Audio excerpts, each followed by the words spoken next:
Hi guys, welcome back ke podcast saya yang episod keempat. Hari ni kita borak pasal satu benda yang paling susah nak buat. That is letting go. Letting go ni bukan sekadar buang atau lupa. Kadang-kadang kita still ingat, still rindu, tapi kita pilih untuk lepaskan. Sebab kita tahu simpan pun tak boleh ubah apa-apa, cuma makin sakit. Saya pun pernah lalui saat tu. Saat di mana saya pegang harapan, saya tunggu, saya doa, tapi at the end benda tu bukan untuk saya. Letting go tak bermaksud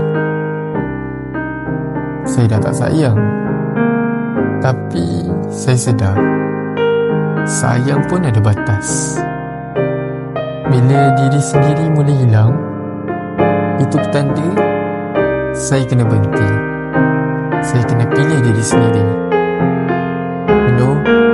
Benda paling berat bukan kehilangan orang, tapi kehilangan diri dalam proses nak simpan orang tu.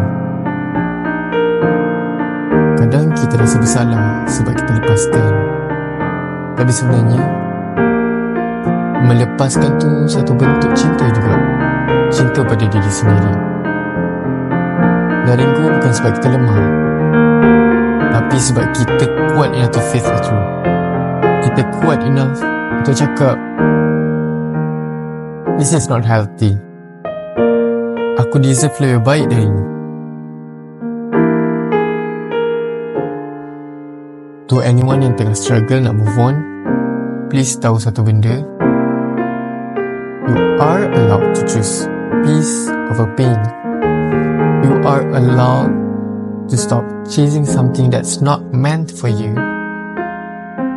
Tak apa kalau masih rasa sedih. Tak apa kalau hari-hari still fikir pasal dia.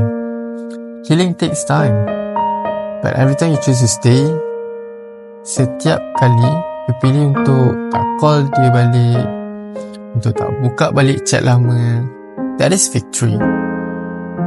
Even a small one, tapi besar maknanya. So, episode kali ni bukan pasal lupakan, tapi tentang berani lepaskan. Walaupun hati masih berat, sebab dalam proses tu kita jumpa balik diri kita. Sampai jumpa next episode. I just want you guys to hug yourself. Peluk diri sendiri kuat-kuat dulu ni.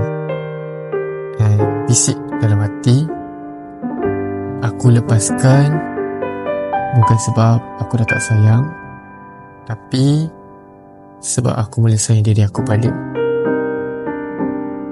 Bye-bye and good night.